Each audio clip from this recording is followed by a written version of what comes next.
나스닥 지수는 고점 대비해서 한 30% 정도 가까이 빠졌고요. 그리고 S&P 500 지수는 고점 대비해서 약 20% 가까이 빠졌습니다. 지금 이렇게 주식시장은 말이 아니죠. 근데 지금 경제 체질이 그렇게 나쁘다고 볼 수는 없어요. 반갑습니다. 한주주입니다. 여러분들 베어마켓이라고 하는 말 들어보셨나요? 한국말로 이 베어마켓을 번역을 하면 곰시장이라고 하는 뜻인데요. 이게 뭔가 말이 되게 귀여워 보이잖아요. 근데 이건 곰인형에 대한 판타지가 있어서 그렇고요.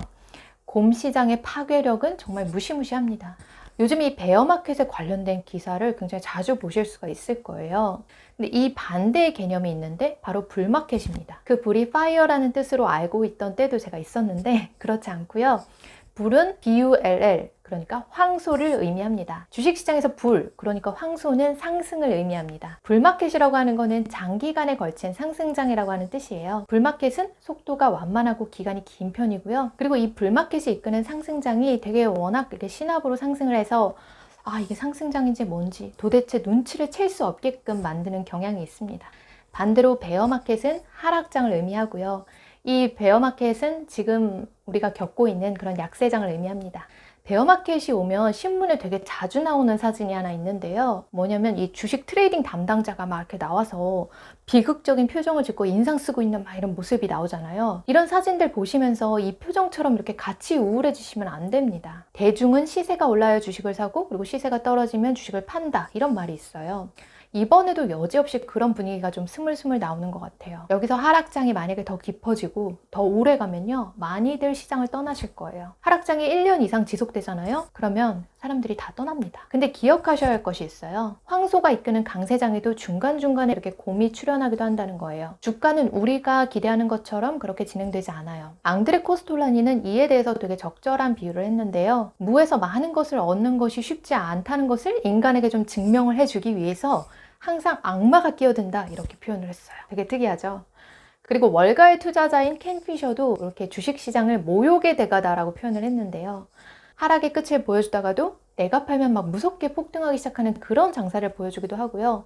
그러다가 내가 다시 또 들어갔을 때는 지독한 폭락이 막 찾아와서 멘탈을 아주 탈탈 털어간다라고 하는 걸 비유한 말이에요. 이게 우리 주식 투자자들이 감당을 해야 되는 몫이에요. 크고 작은 전쟁이나 인플레이션, 그리고 디플레이션, 스태그플레이션, 상승과 하락, 호황과 폭락, 이 외에도 예측할 수 없는 정말 많은 일들이 앞으로 계속 일어날 건데 그것들을 우리 주식 투자자들은 감당을 해내야 됩니다. 지금 유가나 인건비 그리고 각종 재료비 등이 상승을 되게 많이 했어요. 그래서 어마어마한 인플레이션을 지금 현생 인류가 겪고 있는데요. 여기다 금리 인상까지 더해져가지고 나스닥 지수 그리고 S&P 500 지수가 단기간에 정말 무섭게 빠졌어요. 나스닥 지수는 고점 대비해서 한 30% 정도 가까이 빠졌고요. 그리고 S&P 500 지수는 고점 대비해서 약 20% 가까이 빠졌습니다. 지금 이렇게 주식시장은 말이 아니죠. 근데 지금 경제 체질이 그렇게 나쁘다고 볼 수는 없어요. 미국 연준은 금리를 조정해서 시중의 통화량을 결정하는 기관인데요. 제롬 파월 의장이 지금 경제가 꽤 괜찮다고, 금리 상승을 버텨낼 수 있는 체력이다 라고 그렇게 생각을 하면서 금리를 올리고 있어요. 제롬 파월 의장 말이 일견 맞는 부분이 있어요. 지금은 1929년 대공황 때나 2008년 금융위기 때랑 많이 달라요. 29년 대공황 때 어떤 일이 있었냐? 문 닫는 공장들이 있었고 실업률 되게 늘어나고 있었고요. 그리고 은행원들이 막 쫓겨나가지고 길에서 사과 장사하거나 구두 닦거나 그런 모습을 보였던 때가 있거든요. 지금 그런 때는 아니잖아요. 그리고 2008년 금융위기 때 같은 때도 아니에요. 2008년 금융위기 때 제가 미국에 있었거든요. 그 미국에서 어떤 일이 있었냐? 막 사람들이 홈리스가 돼서 멀쩡하게 생긴 사람들이 막 도로 위에서 구걸하고 있었고요. 그리고 한 집 건너 한 집씩 폴세일이라고 하는 그런 간판이 붙어 있었어요. 근데 제가 생각하기에 당분간 이런 대공황 때의 모습을 보일 가능성은 굉장히 적다는 것에 대해서 그렇게 생각을 하는데 여러분들도 여기에 공감이 좀 되시나요? 제롬 파월 의장이나 FOMC 참여자분들이 경제를 아주 정확하게 진단을 해낼 수는 없을 거예요. 근데 아마 제가 방금 말씀드렸던 것과 비슷한 방향으로 생각을 하고 계신 것 같습니다.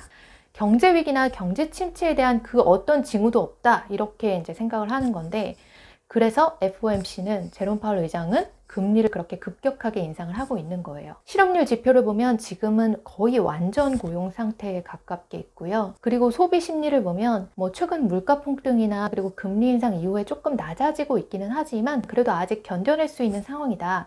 그렇게 보고 있는 것 같습니다. 여기 미시간대 소비자 심리 지수를 보시면요. 소비자 심리가 최근 들어서 조금 낮아지고 있기는 한데 그래도 2008년 불황 때보다는 아직 좀 견조한 수준이다.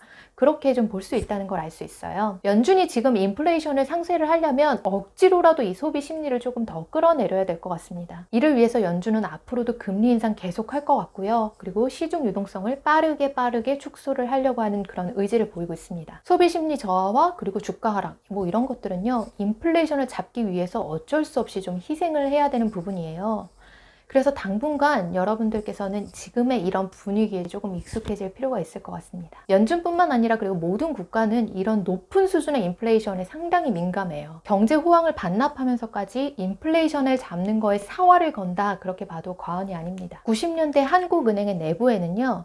이 4계층 높이의 현수막이 있었는데 거기에 물가 안정이라고 하는 말이 되게 크게 적혀 있었다고 해요. 이렇게 물가를 안정시키는 거는 세계의 중앙은행들이 굉장히 이렇게 촉각을 기울이고 있는 것이다 라고 하는 걸 알 수가 있는데요. 연준이 만약에 금리를 건드리지 않았다면 경제 호황의 분위기는 상당히 이어졌을 것 같아요. 근데 호황이 높은 만큼 불황의 늪은 더 깊을 수 있잖아요. 그러니까 지금쯤에 인플레이션을 한번 잡아주고 그리고 조금 힘든 시기를 겪는 것이 장기적인 관점에서 봤을 때는 좀 더 나을 수 있다고 생각을 해요. 자, 경제 호황과 인플레이션 그리고 주가 하락은요. 서로 아주 친해요. 그리고 비슷하게 경제 불황과 디플레이션 그리고 주가 상승도 서로 아주 친하게 몰려다녀요.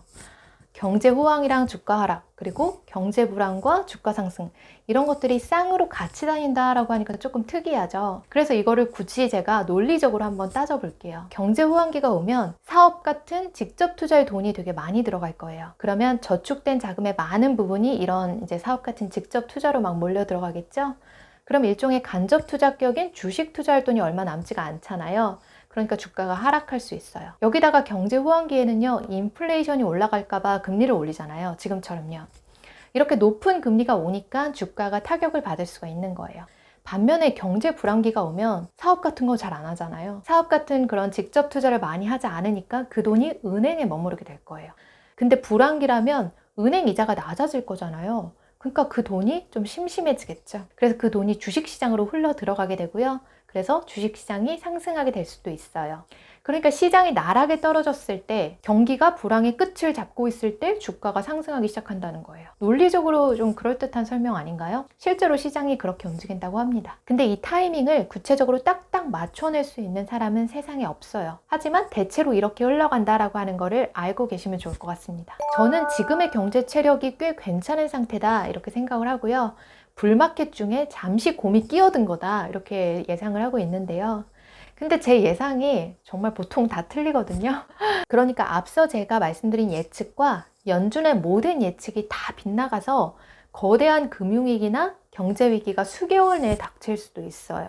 금리 인상발, 인플레이션발 금융위기가 닥쳐가지고 막 주가가 30-40%씩 뚝뚝 떨어지는 그런 상황이 닥친다고 제가 가정을 해볼게요. 논리적인 비약은 좀 있는데 뭐 1929년 대공황이나 뭐 2008년 금융위기 때처럼 그런 큰 위기가 온다고 생각을 해볼게요. 근데 중요한 건요. 1929년이나 2008년 그때의 악몽도 결국에는 다 사라졌다는 걸 기억하셔야 돼요. 대폭락 전에 무사히 팔고 나왔어요. 근데 대부분 재진입 시점을 찾지 못해서 종래에는 그 상승의 흐름을 타지 못하는 경우가 대부분입니다. 여러분들께서 지금 이런 때에 꽤 괜찮은 주식을 보유하고 있다 그런 확신이 드신다라고 하면요. 한 7-8개월 정도만 수면제 드시고 푹 주무시는 것이 오히려 정신건강이랑 이런 자산에 더 이로울 것 같습니다. 오늘은 여기까지예요. 주주님들 편안한 밤 되세요.